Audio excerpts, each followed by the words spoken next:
어떤 목사님이 성도들에게 중보기도에 대해서 열심히 말씀을 가르치고 설교를 했습니다. 여러분, 제발 자신만의 필요를 위해서 구하지 말고 이웃의 필요를 위해서 구하는 중보기도를 하십시오. 나만의 소원을 가지고 아뢰는 것에 급급하지 말고 교회를 위해서 기도하고 나라와 민족을 위해서 기도하고 열방을 위해서 기도하는 중보기도에 헌신하십시오. 부모님을 위해서 기도하고 다른 사람을 위해서 우선적으로 기도하는 중보기도에 헌신하십시오. 그렇게 설교를 했더니 이 설교를 듣고 있던 한 자매가 크게 감동을 받았습니다. 그래서 굳게 결심을 합니다. 그래, 나도 지금부터는 가장 가까이 있는 우리 부모님을 위해서 기도해야 되겠다. 중보기도의 첫걸음을 떼야 되겠다. 그렇게 생각을 하고 부모님을 위해서 기도합니다. 하나님, 오늘은 저를 위해서 기도하지 않고 우리의 부모님을 위해서 중보기도 합니다. 저는 저희 가정의 외동딸입니다. 그런데 아직 시집을 못 가고 있습니다. 하나님, 간절히 기도하오니 우리 부모님께 좋은 사익감을 허락하여 주시옵소서. 결국은 누구를 위한 기도입니까? 참 우리가 한평생 신앙생활 하면서 우리 기도 생활이 기도를 얼마나 많이 해요. 식사기도 하고 자고 일어나면 기도하고 예배 드리는 가운데 여러분 기도가 얼마나 많습니까? 너무나 많은 기도를 하는데 우리의 기도가 이런 모습이 아닐까.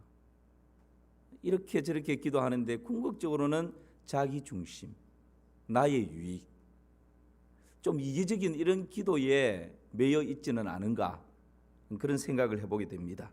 오늘은 이 중보기도에 대해서 강의를 하다 보니까 이제 이 주제를 맞이하게 됐습니다. 여러분, 중보기도라고 하는 말이 성경에 나옵니까? 예, 나옵니다. 디모데전서 2장 1절 말씀 보실까요? 예, 시작. 그러므로 내가 첫째로 권하노니 모든 사람을 위하여 간구와 기도와 도고와 감사를 하되. 여기에서 도고, 참 이 도고라는 이 말이 어려워요. 그러니까 이렇게 한자로 번역을 하다 보니까 도고라는 단어로 번역을 했습니다. 이 도고라고 하는 이 말을 한자는 이런 의미입니다. 예, 빌 도자에 무슨 고요? 알릴 고자. 이런 의미가 도고입니다. 이 도고를 NIV 영어 성경부터 해가지고 거의 모든 영어 성경에서는 intercession으로 번역을 합니다. 그러니까 이 말은 라틴어의 세레데라고 하는 어근에서 파생이 됐는데 인터라고 하는 것은 뭐와 뭐 사이, 뭐 비딘 이런 의미죠. 그리고 세션, 이 말은 고, 간다라는 그런 말입니다.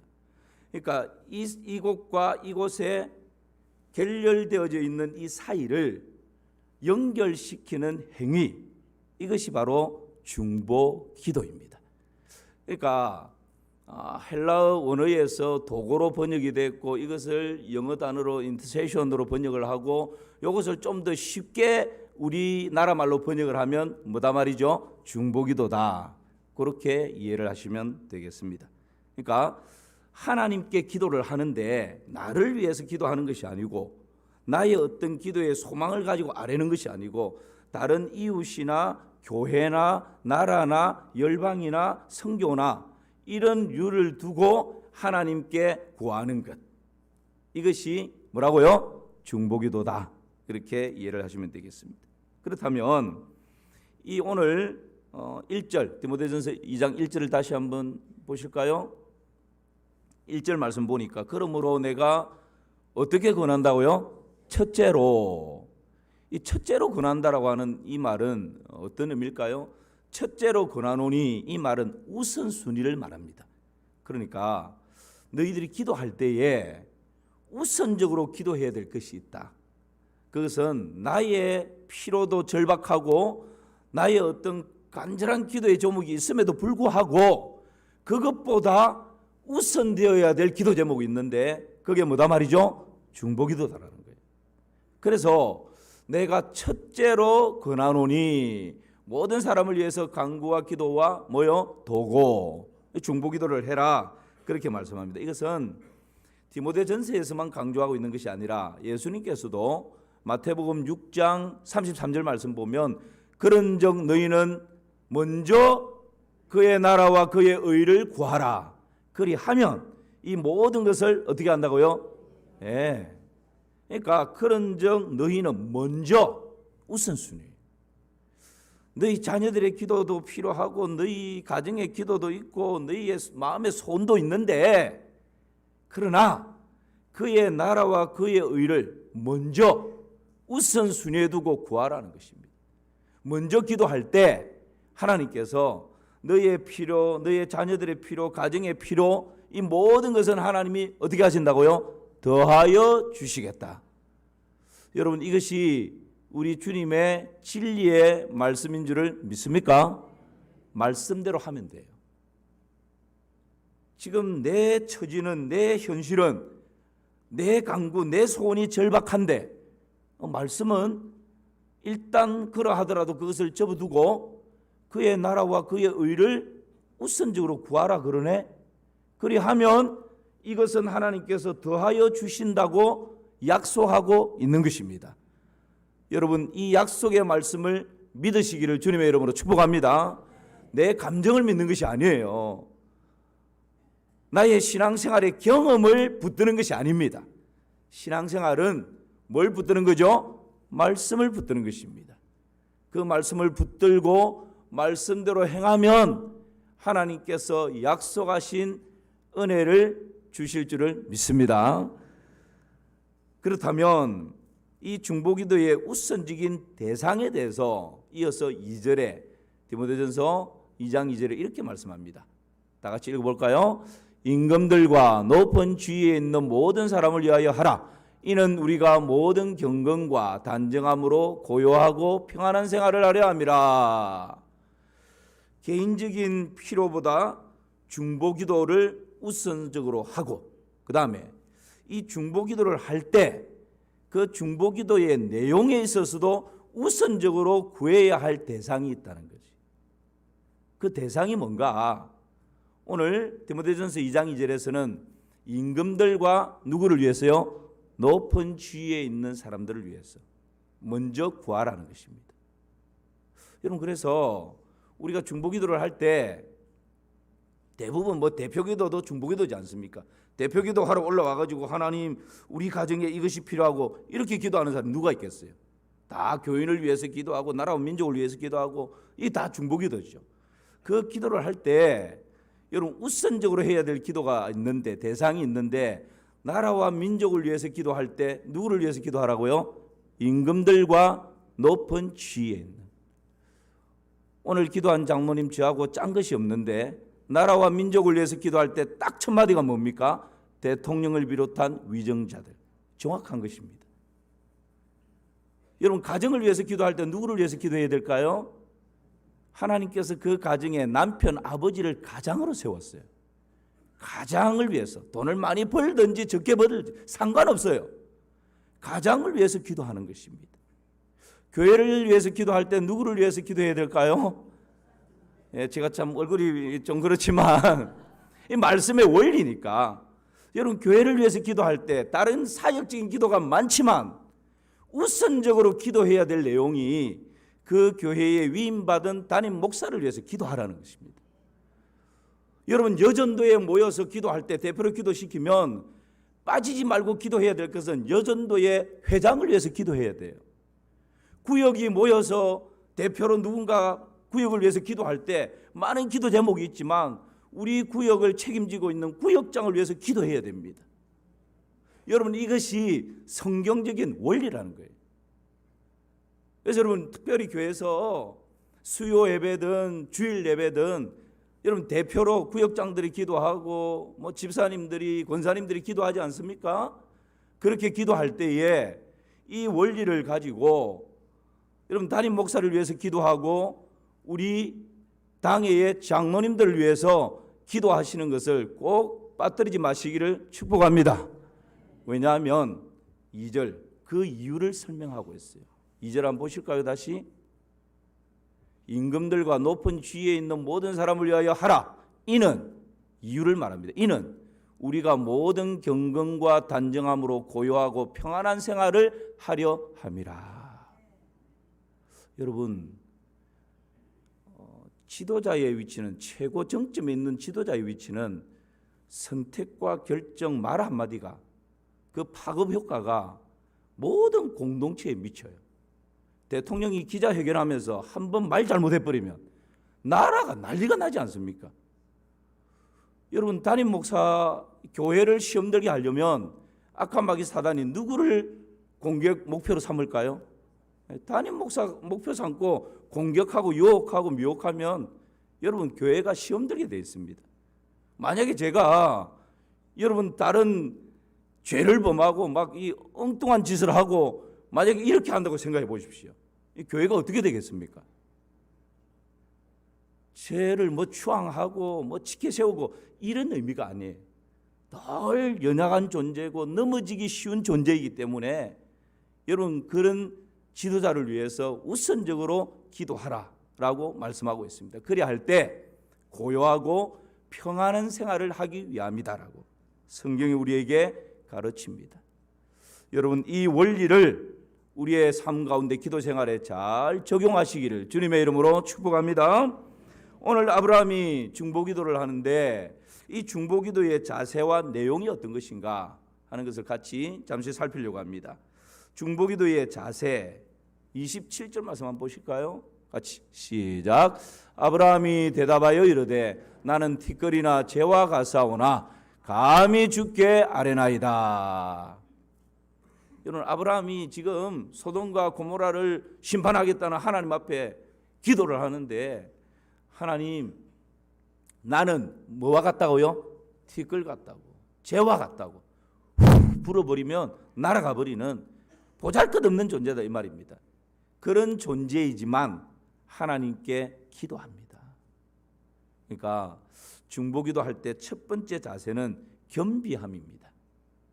나는 흙으로 지음받은 정말 보잘것없는 존재다라는 것, 그것을 자기 인식을 하는 것이죠.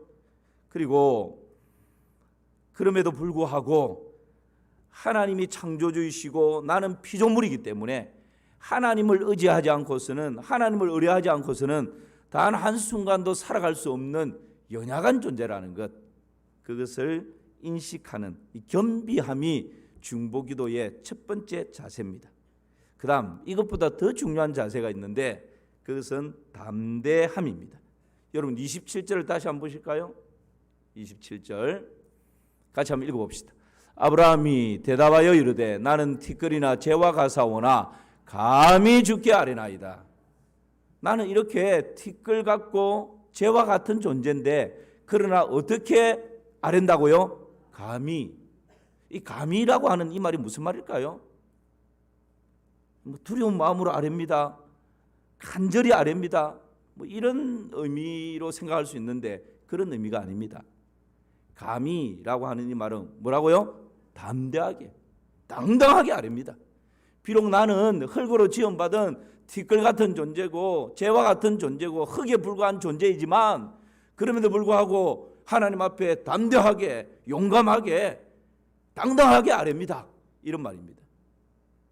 왜 그렇게 아뢰을 수 있을까요? 우리의 육신은 흙으로 돌아가는 존재지만, 티끌로 돌아가는 존재지만 우리 육신 속에는 하나님의 영이 거하고 있기 때문입니다. 보배롭고 존귀한 하나님의 자녀로 삼아주셨기 때문입니다. 31절에서도 감히 아랜다라고 표현합니다.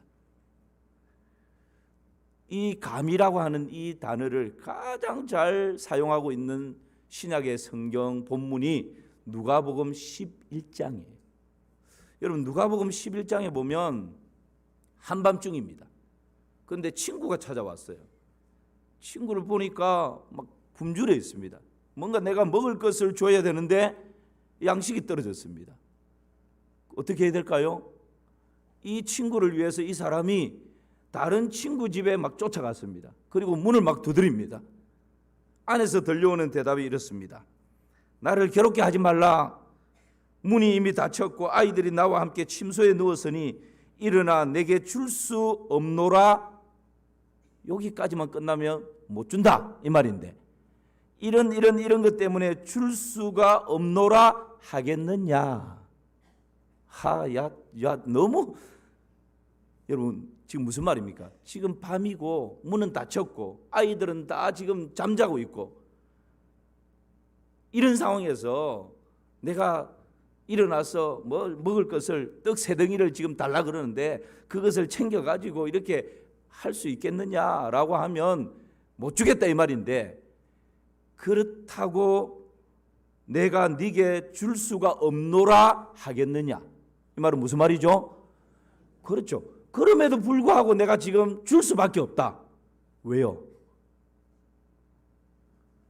아니 이런 현실적으로는 줄 수 없는 상황인데, 귀찮고 밤이고 문이 닫혔고 아이들 지금 자고 있고 불을 켜고 하면 애들도 일나서 울게 되고 엉망이 되는 상황인데 줄 수 없는데, 그럼에도 불구하고 줄 수밖에 없다는 거예요. 왜냐하면 8절 말씀 때문에 그렇습니다. 8절 우리 같이 한번 읽어볼까요? 시작. 내가 너희에게 말하노니 비록 벗됨으로 인하여서는 일어나서 주지 아니할지라도 그 간청함을 인하여 일어나 그 요구대로 주리라. 그럼에도 불구하고 줄 수밖에 없는 딱 한 가지 이유가 있다면 그 한 단어가 뭐죠? 간청함 때문에. 벗됨으로 인하여는 줄 수 없다 할지라도 간청함 때문에 주지 않고는 안 된다라는 겁니다.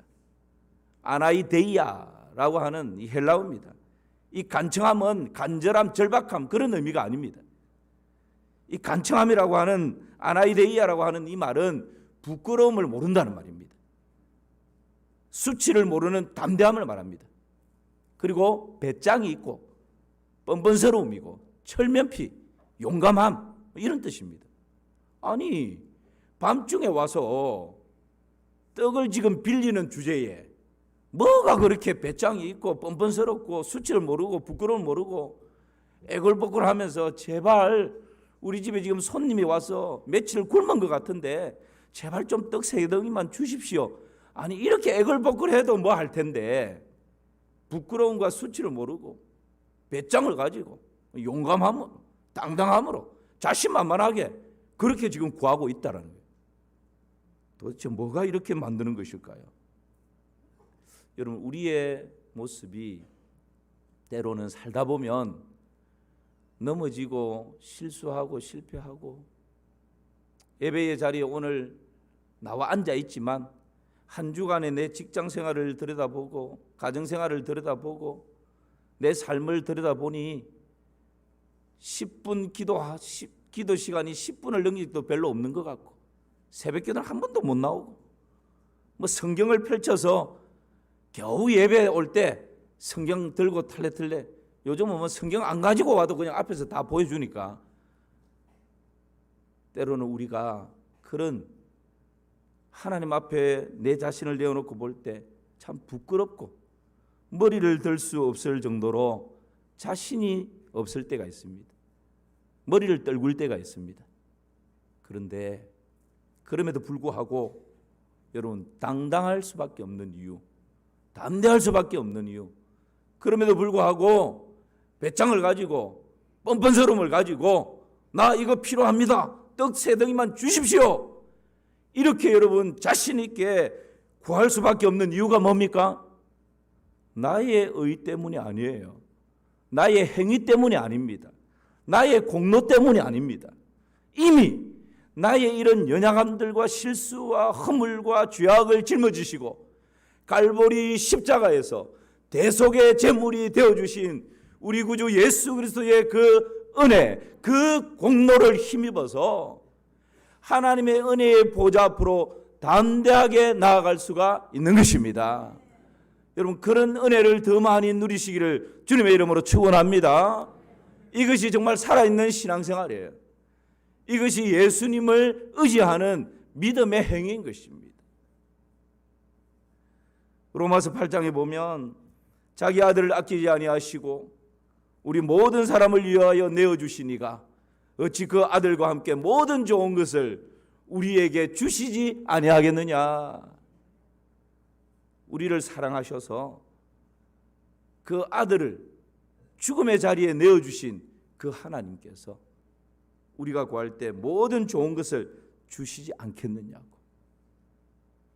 예수님 때문에 여러분 담대함으로 배짱을 가지고 뻔뻔스러움으로 당당하게 하나님께 나아가시기를 주님의 이름으로 축원합니다. 어느 가정에 초등학생 아들이 큰 잘못을 했습니다. 그래서 아빠가 눈물이 쏙 빠지도록 그냥 혼쭐을 냈습니다. 저녁 식사 시간이 됐습니다.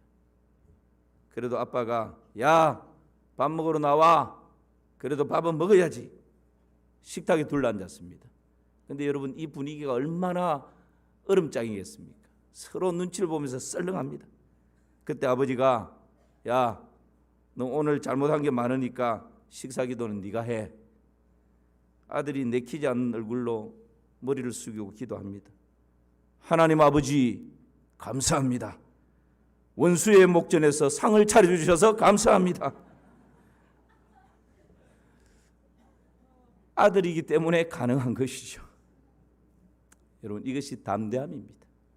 비록 잘못한 것도 있고 넘어지는 것도 있고 내놓을 만한 나의 공로는 없다 할지라도 예수 그리스도의 그 공로를 의지하고 담대하게 당당하게 하나님 앞에 나아갈 수 있는 것, 이것이 여러분 우리에게 주어져 있는 놀라운 특권이라는 것을 신뢰하시기를 축복합니다. 중보기도의 내용입니다. 중보기도의 자세는 겸비함과 담대함이고 중보기도의 내용은 하나님의 공의와 하나님의 자비입니다. 먼저 하나님의 공의로움 내용이죠. 25절을 한번 보실까요? 예, 같이 읽습니다. 주께서 이같이 하사 의인을 악인과 함께 죽이심은 부당하오며 의인과 악인을 같이 하심도 부당하니이다. 세상을 심판하시는 이가 정의를 행하실 것이 아니니까. 그대로 25절을 좀 띄워두시고요. 이제 중보 기도를 할 때 어떤 내용을 가지고 하나님께 아뢰일 것인가 하는 것입니다. 여러분, 그 기도를 할 때 두 가지 하나님의 성품을 붙드는 것이 중요합니다. 오늘 아브라함이 그것을 붙듭니다. 첫 번째는 하나님의 공의입니다. 이런 내용이죠. 보십시오. 주께서 이같이 하사 의인을 악인과 함께 죽이심은 뭐하다고요? 부당하다.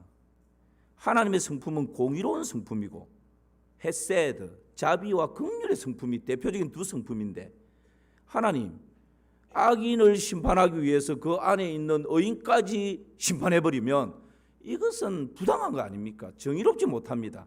하나님의 공의의 성품에 맞지 않습니다.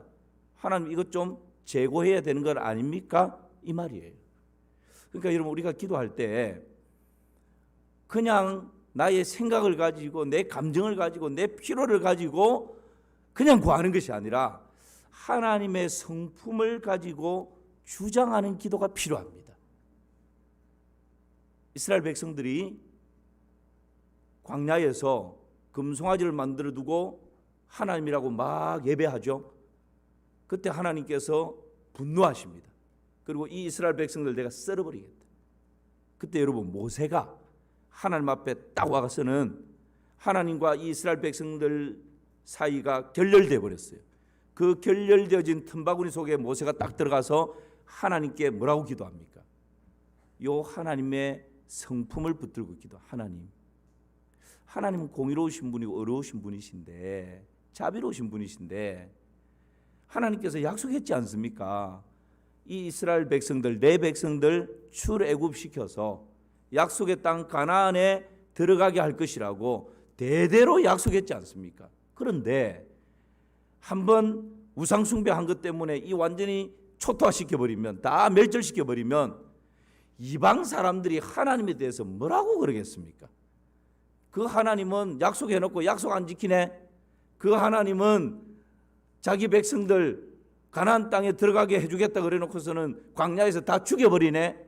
사랑이 없는 하나님, 용서가 없는 하나님, 잔인한 신, 그렇게 말하지 않겠습니까? 그러니까 하나님 용서하셔야 됩니다. 그렇게 여러분, 하나님의 성품을 붙들고 기도하는 것이죠.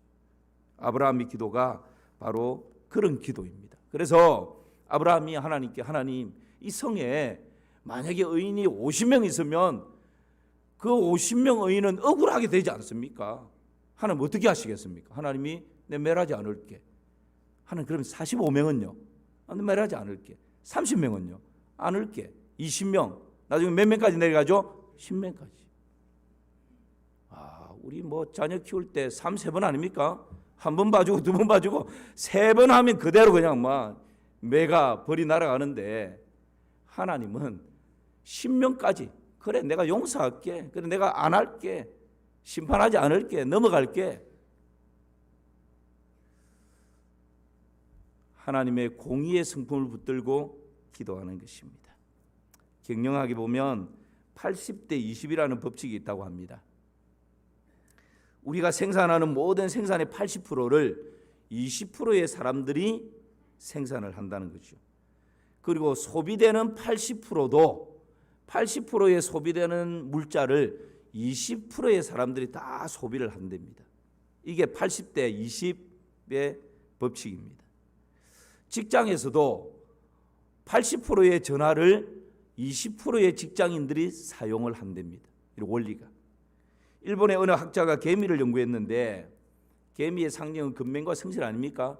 그런데 자세히 관찰하니까 100%의 개미들이 열심히 일하는 것이 아니고 그 많은 개미 중에 20%가 열심히 돌아다니면서 일하고 80%를 먹여 살리더라는 거예요. 여러분 이것이 어떤 공동체나 마찬가지입니다. 우리 교회는 다를까요? 우리 마산 3.1교회는 저는 좀 다르다 생각합니다. 지난 한마음 체육대회 보니까 거의 뭐 20%가 아니고 80% 400여 명이 지금 참석을 하죠. 지금 구역 새로 편성해서 열심히 하는데 오늘도 보니까 한 280여 명, 300명 가까이가 구역 모임을 지금 잘하고 있습니다. 여러분 보통 우리 마산 3.1교회 말고 보통 일반적인 교회도 20%, 80%의 성도들은 주일날 그냥 한번 예배 참석하고 교회가 행복 나눔 축제를 하든지 무슨 한마음 체육대회를 하든지 뭘 하든지 별로 관심이 없다는 거예요. 그런데 20%가 뭘 해도 열심히 헌신하고 열심히 참석하고 열심히 기도하고 20%에 의해서 나머지 80%가 하나님의 은혜를 누리고 복을 누리고 더불어서 함께 잘 돼가는 것입니다. 할렐루야. 이 원리가 경제적인 원리뿐만 아니라 공동체에서도 그대로 이루어집니다. 여러분 홀미든 가정에 고군분투하시는 분들 계시죠? 여러분 내가 좀 힘들고 어렵지만 그 가정에 여러분 한 사람 때문에 여러분의 가정, 여러분의 가족들이 하나님의 은혜 가운데 거한다는 사실을 신뢰하시기를 축복합니다. 이 나라 이 민족이 아무리 분열되고 왕좌왕 막 그렇게 가는 것 같지만 이 땅에 있는 주님의 몸된 교회들이 일어나 하나님 앞에 겸비하고 기도하여 하나님의 얼굴을 구하면 여러분 그 교회들 때문에 하나님께서 이 땅 가운데 이 나라 가운데 은혜와 긍휼과 자비를 베풀어 주시는 것입니다. 이것이 하나님의 원리요 하나님의 방법입니다. 깨어있는 20%의 기도가 나머지 80%를 살려내는 것입니다. 야곱 때문에 야곱이 머물었던 라반의 외삼촌 집이 큰 복을 누리지 않습니까? 요셉 때문에 요셉이 거했던 보디발의 가정, 그가 거했던 애굽 나라가 큰 하나님의 은혜와 긍휼을 덧입지 않습니까? 이것이 여러분 믿음의 사람들이 가지고 있는 놀라운 은혜입니다. 그래서 우리는 복덩어리입니다. 에레미야 5장 1절에 보면 10명이 아니라 1명입니다. 같이 한번 읽어볼까요? 너희는 예루살렘 거리로 빨리 다니며 그 넓은 거리에서 찾아보고 알라. 너희가 만일 정의를 행하며 진리를 구하는 자를 한 사람이라도 찾아 10명이 아니라 1명입니다. 같이 한번 읽어볼까요? 너희는 예루살렘 거리로 빨리 다니며 그 넓은 거리에서 찾아보고 알라. 너희가 만일 정의를 행하며 진리를 구하는 자를 한 사람이라도 찾으면 내가 이 성읍을 용서하리라. 몇 명을 찾으면요? 아브라함은 10명까지 내려가서 그 다음은 더 내려가지 못했지만 하나님께서는 한 사람만 찾아도 내가 그 성읍을 어떻게 하리라? 용서하리라.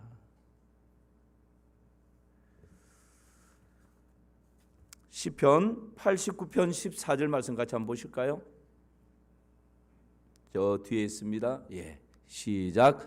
의와 공의가 주의 보좌에 기초라. 인자함과 진실함이 주 앞에 있나이다. 의와 공의, 이 공의로운 하나님의 성품이 보좌의 기초인데 인자, 긍휼, 자비 이 말이죠. 이 인자함과 진실함이 주 앞에 있다라고. 야고보서 2장 13절 말씀도 보실까요? 긍휼을 행하지 아니하는 자에게는 긍휼이 없는 심판이 있으리라. 긍휼은 뭘 이긴다고요? 긍휼이 심판을 이기고 자랑한다. 저를 한번 보십시오. 자, 하나님의 대표적인 성품은 두 가지를 했습니다. 하나는 뭐죠? 공의로운 성품. 또 하나는요, 헤세드, 자비, 긍휼, 인자, 용서, 사랑 다 포함됩니다. 이 대표적인 두 가지 성품이 있어요. 만약에 개인이든 가정이든 공동체든 나라든 민족이든 하나님 앞에 죄를 범하고 하나님을 거역하면 이 하나님의 공의로운 두 가지 성품 중에 공의로운 성품이 작동을 해서 심판이 임할 수밖에 없습니다. 그런데 이 심판을 멈추게 할 수 있는 길이 있어요. 그게 뭘까요? 그렇죠. 이 하나님의 자비, 긍휼의 성품이 이 공의의 성품보다 빨리, 이 공의의 성품은 심판을 하려고 달려오는데 긍휼의 성품이 이 공의의 심판보다 앞서 행해버리면, 빨리 가면, 이겨버리면 심판이 멈추고 하나님의 긍휼이 가정 가운데, 공동체 가운데, 그 나라, 그 민족 가운데 임하게 된다는 것입니다. 그런데 이 심판이 달려오려고 하는, 작동하려고 하는 이것을 멈추고 이 하나님의 긍휼 자비의 성품이 이 심판보다 앞서 행할 수 있도록 길을 만드는 사람이 누굽니까? 중보 기도자입니다. 할렐루야. 여러분, 이 하나님의 두 성품 가운데 심판이 공의로 말미암아 심판하려고 하는 이때에 누군가 결렬되어진 틈바구니 속에 들어가서 하나님 안 됩니다. 하나님의 공의로운 성품이 이런 성품이 있는데 악인을 멸하기 위해서 의인까지 멸하는 것은 하나님 맞지 않습니다. 하나님은 자비와 긍휼과 은혜가 풍성하신 하나님이시지 않습니까? 용서의 하나님이시지 않습니까? 하나님 살려주십시오. 그렇게 기도할 때 여러분, 이 심판이 임하는 이것보다 심판을 멈추게 하고 하나님의 긍휼과 자비가 그 가정 가운데, 공동체 가운데, 그 나라 가운데 임하게 하는 것입니다. 그래서 중보기도자들이 중요합니다. 모세 때문에, 에스겔 때문에 여러분 한 나라 한 민족이 하나님의 은혜 아래서 다시금 긍휼을 덧입는 그런 놀라운 역사가 나타났던 것이죠. 오늘 말씀 마무리합니다. 중보기도자의 자세 두 가지를 나누었습니다. 첫 번째는 겸비함이고 두 번째는 담대함이었습니다. 그리고 중보기도의 내용에 대해서 두 가지를 나누었는데 하나는 하나님의 공의를 주장하는 내용이고 또 하나는요 하나님의 자비, 이 성품을 주장하며 기도할 때 하나님께서 우리의 기도를 들으시고 또 우리를 축복의 통로로 사용하실 줄을 믿습니다.